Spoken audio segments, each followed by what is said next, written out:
Yeah. Hak asasi manusia artinya apa? Ya terserah gue lah gitu, itu hak gue, badan gue, apa urusan sama lo.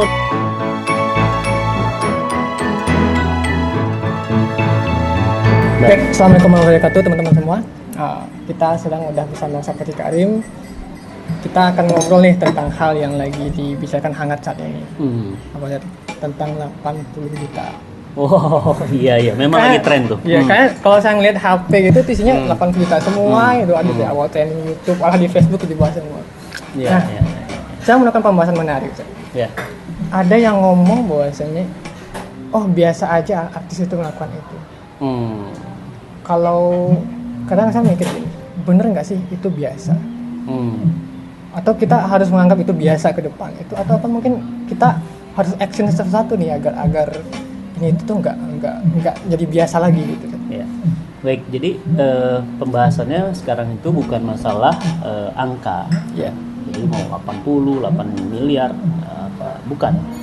Seperti pernah ada yang komen katanya gitu, kalau istri mau dinilai lebih rendah dari itu gitu, misalnya karena dia nggak menarik, padahal udah ngurusin anak capek, dibayarnya lebih murah gitu, Mau kena kan? doang. Kena doang gitu. Jadi kita nggak bahas angka, dan kita juga nggak bahas persen, karena kita berharap mudah-mudahan kejadian itu menjadikan itu sebagai wasilah atau jalan bertaubat pada Allah Subhanahu Wa Taala. Tapi yang kita akan bahas sekarang ada sejenis upaya, ada sejenis rencana yang memang ini menjadikan bahwa perbuatan itu tuh perbuatan biasa kok. Itu dia masanya di situ. Tuh, jadi itu perbuatan yang terus kenapa gitu. Nah, itu kan urusan gue gitu. Ya kan kenapa dihebohin? Heboh itu kan karena angka 80-nya gitu. Tapi kalau nggak 80 kan biasa gitu. Nah, jadi makanya saya bilang bukan masalah angkanya, tapi perbuatan ini disebut di dalam Islam itu perbuatan yang fahisah. Wasa'asabila. Jadi ini perbuatan keji dan jalan yang buruk. Bahkan disebut oleh para ulama disebut dengan jarimah. Jarimah itu kriminal. Nah, itu perbedaan sudut pandang antara perbedaan Islam memandang dengan perbedaan kondisi masyarakat memandang. Oke, kalau sekarang kalau Islam untuk menganggap zina itu sebagai kriminal, sekarang itu bahkan tidak ada pasal yang bisa menjerat laki-laki yang memesan. Betul, gitu. Karena sudut pandang yang berbeda tadi. Kalau sudut pandangnya itu adalah kriminal, maka wajar kalau kemudian kriminal itu karena hukum. Makanya di dalam Islam perbuatan itu walaupun dilakukan suka sama suka, walaupun dilakukan atas misalnya dari paksaan, itu adalah kriminal. Maka hukumannya ada. Jelas dan hukumannya berat itu. Tapi karena ini nggak dianggap kriminal, makanya ini sebenarnya kenapa gitu? Kalaupun di penjara nanti dia keluar lagi, dia berbuat lagi, karena memang bukan kriminal. Bahkan sampai-sampai dikatakan ini hak asasi manusia.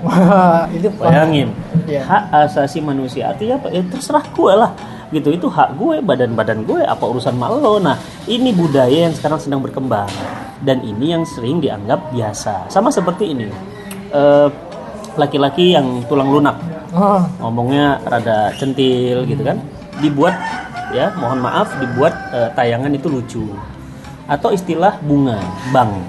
Kenapa dibilang bunga? Padahal itu riba, dan riba itu dalam Islam kriminal. Ingat, di Indonesia disebutnya bunga. Kalau orang menyebutnya riba mungkin berat, tapi kalau kenapa bunga? Supaya yang haram jadi harum. Tuh, jadi ini ada bahaya ini ada istilah yang sebenarnya itu perbuatan jahat, kriminal, tapi dibuat ini lucu, biasa, harum. Bahkan harum. Itu ngeri kan? Gitu Nah, jadi dibuatlah, mohon maaf, laki-laki seperti perempuan dibuat tayangan jadi lucu. Padahal ini kriminal. Gitu. Riba, bahkan riba itu kata Nabi dosanya 73 pintu dosa. Bayangkan. Dan dosa yang paling kecil seperti zina dengan ibu kandung sendiri. Udah zina sama emak sendiri, ini kata Nabi, tapi hari ini dibilang bunga. Coba gila nggak? Bunga. Yang namanya bunga siapa yang nggak mau? Bukan sebut saja bunga bukan sebut saja bunga. Itu mah beda lagi gitu ya. Konon katanya di Arab Saudi itu namanya faedah. Nah, itu namanya faedah Padahal bunga. Faedah, betul. Padahal riba. Nah, jadi ada upaya gitu. Jadi yang jahat dibilang bunga, yang kemudian yang kriminal dibilang ini biasa, hak asasi. Nah, ini yang kita takutkan. Kenapa? Akhirnya ujung-ujungnya jadilah masyarakat ini masyarakat yang liberal. Ya. Apa itu liberal? Serba boleh, kumaha aing kalau kata orang Sunda, gimana gue, terserah gue, badan-badan gue, yang rusak gue, apa urusan mak lo. Ini yang justru bertentangan dengan sudut pandang seorang muslim. Ini masalahnya gitu. Jadi intinya adalah kalau orang mungkin sekarang itu menganggap itu sebuah yang hal biasa, itu situ salahnya gitu. Nah itu. Karena harusnya kita sebagai seorang muslim berpikir ini nggak biasa. Betul. Ini kriminal yang terlanjur menjadi hal yang bahkan itulah di masyarakat itu biasa. Teman-teman semuanya, Hitler sampai bilang apa? Kebenaran itu, apa itu kebenaran? Kebenaran itu adalah kejahatan yang diulang-ulang. Bisa jadi. Jadi contoh pacaran itu kan nggak benar, tapi ya, karena diulang. Sekarang pertanyaannya bukan hanya kebiasaan, sampai ada orang tua ditanya, anaknya udah punya pacar belum? Belum. Kalau belum pasti sedih. Kenapa? Malu. Karena itu dianggap kebenaran. Jadi Hitler bilang gitu, kebenaran itu apa? Kebenaran itu adalah kesalahan yang diulang-ulang. Jadi kalau kesalahan sering diulang-ulang menjadi kebenaran. Kan ngeri ya. Ya, ini berarti ada usaha penggiringan dari sisi istilah dan ada usaha dari sisi budaya, gaya hidup, menganggap perbuatan jahat, menganggap perbuatan kriminal menjadi hal yang biasa. Jadi membiasakan hal yang buruk, ya, dan memburukkan hal yang harusnya baik. Jadi ini ngeri. Nah, dibalik-balik opininya, supaya apa? Kacamata kita nih memandang sesuatu yang buruk bukan buruk lagi. Ya nggak apa-apalah, ya udah gitu. Nah ini bahaya. Kalau dulu mungkin kita mengenal istilah pelaku yang 80 juta itu kan sebagai pelacur ya. Kalau sekarang malah diangkat namanya jadi PSK, pekerja seks Nah, itu kan komersial. istilah. Itu kan kayak menaikkan menjadi lebih baik gitu. Kalau dulu komersil, kan komersil. Komersil. Jadi kayak ya, lebih misalnya, oke lah gitu kan. Misalnya kita sering menyebut seperti itu. Makanya hati-hati dengan sebuah istilah. Makanya istilah itu kan dia akan menjadi sebuah pemahaman, ya. Makanya saya nggak tega tuh kalau misalnya ada istilah raskin, beras miskin. Janganlah, bilang aja misalnya apa namanya beras ekonomis, ya nggak, atau misalnya beras murah atau misalnya beras grade E misalnya, tapi jangan sebut raskin, sudahlah yang menerimanya nggak punya dibilang berasnya orang miskin. Itu kan istilah. Makanya Quran pun itu sangat erat dengan istilah. Makanya istilah itu kufur, Islam, munafik, ya, itu istilah yang sudah ada makna. Ya, jelas ya tadi. Makanya aneh kalau ada orang yang kemudian mengaku non muslim dikatakan kafir, dia marah, gitu kan? Lucu, karena memang itu istilah, gitu. Ya udah bilang aja non muslim. Ya sudah, itu pokoknya itu istilah.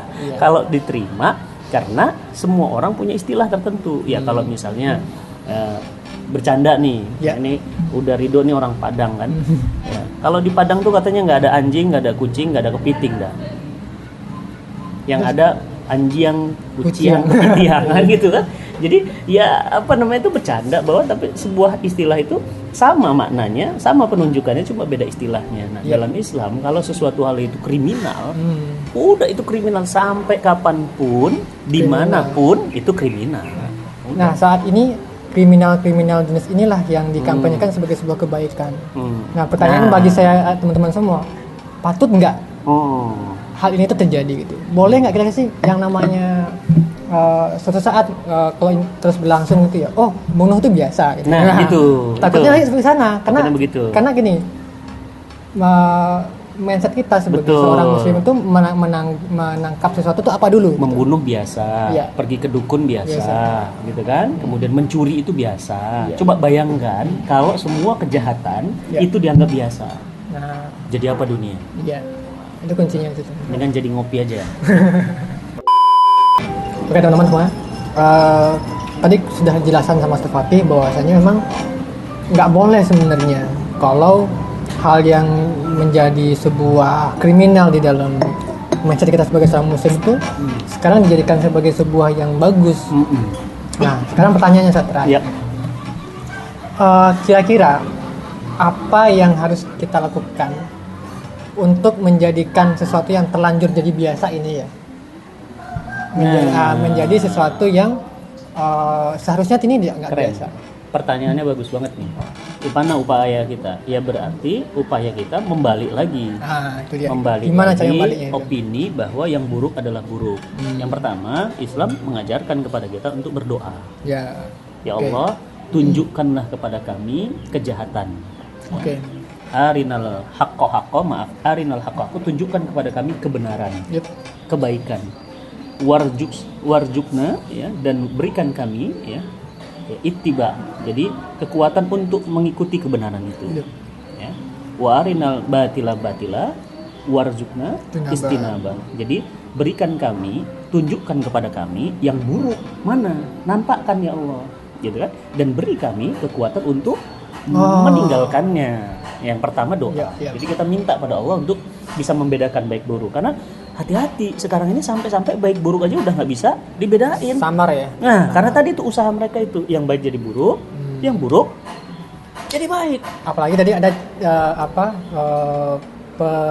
statement itu ini ham. Nah itu jadi kan? sama-sama semuanya gitu. Jadi yang pertama minta sama Allah. Oke, satu. Yang kedua harus usaha. Usaha gimana? Nah, situlah dakwah. Kalau bahasa kita tuh sebenarnya bahasa mustad sih dakwah. Kalau bahasa kita sih syiar. Lalu apa? Sosial media. Ya kan? Tunjukkan aja bahwa itu nggak benar. Coba bayangin tadi pertanyaan udah Ridho. Bayangkan kalau satu saat pembunuhan dianggap itu humor. Kan enggak? Coba.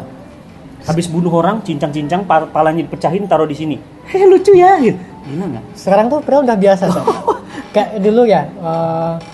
Kalau dengar berita pembunuhan, orang sekampung tuh heboh. Iya kan? Sekarang biasa aja. Nah kan, berarti berhasil kan? Iya. Nah berarti upaya yang kedua apa? Dijelaskan bahwa itu adalah kriminal, bahwa itu adalah jahat, dosanya besar, azabnya berat. Apa kata Nabi? Jika riba, nah itu kriminal tuh.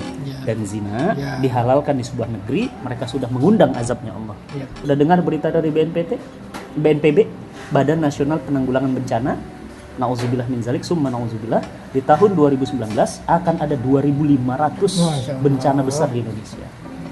Coba bayang. Kenapa? Karena nantang apa? Nantang azab. Jadi yang kedua, usaha kita. Dan yang ketiga, kita harus tetap kuat menunjukkan. Jadi jangan sampai kita ngomong tapi kita juga melakukan itu, nauzubillah min dzalik. Jangan sampai. Berarti apa? Istiqomah. Istiqomah dalam kebaikan itu akan membuat orang lihat kita apa? Konsisten. Ya, dia walk the talk. Apa itu walk the talk? Apa yang diomongin itu yang dijalani. Nah, jadi ini usaha kita nih. Jadi nggak boleh kemudian kita berdiam diri. Ya, harus ada usaha dan minta ditunjukkan sama Allah dan istiqomah untuk menunjukkan yang buruk adalah buruk.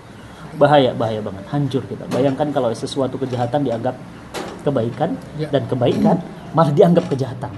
Ustadz bilang teroris, radikal, ya. Ada ustadz rekomendasi, ada ustadz nggak rekomendasi. Quran dijadiin barang terbukti terorisme, itu bahaya. Kenapa? Ada usaha, itu kan menunjukkan yang baik, buruk. Bendera Nabi dikatakan terorisme, ya enggak? Ya kan? Kemudian ustadz yang kemudian mengatakan apa adanya, bahwa yang hak adalah hak, dibilang apa? Keras banget sih. Itu radikal. Jadi usaha yang baik di stempel yang buruk, yang buruk di stempel yang baik. Jadi baik dengan yang buruk sama. Bahaya teman-teman kita. Jadi kesimpulan dari kita semua adalah dari semua bencana tahun 2018 kemarin, Palu, Lombok, macam-macam ya. Apakah kita nggak belajar? Oke teman-teman semua, kita ketemu lagi di episode selanjutnya. Assalamualaikum warahmatullahi wabarakatuh.